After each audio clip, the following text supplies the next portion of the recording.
হাদি ভাই বলেছিল যে যদি আমি মারা যাই তোমরা আমার হত্যার বিচার করবে। হাদি ভাইয়ের জন্য বাংলাদেশ ধন্য, হাদি ভাইয়ের জন্য বাংলাদেশ ধন্য।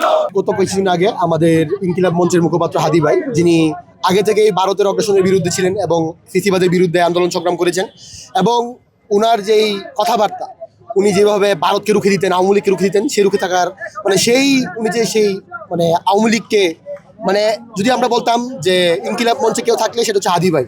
সে কি করতো, সে আওয়ামী লীগ বলেন, ভারতীয় সবাই রুখে দিত।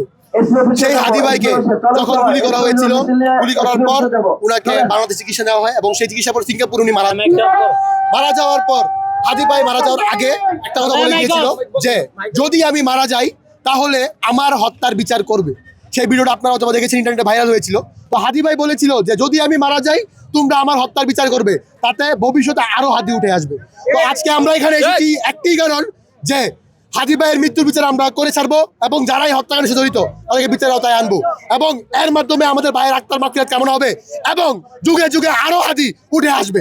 ওদের স্বপ্ন পূরণে পাশে থাকতে পেরে আমরা গর্বিত।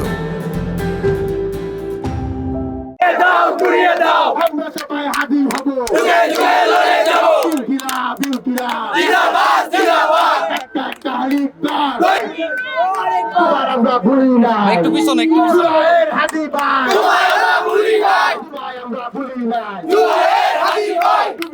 ভাই কবরে দিল্লি না ঢাকা।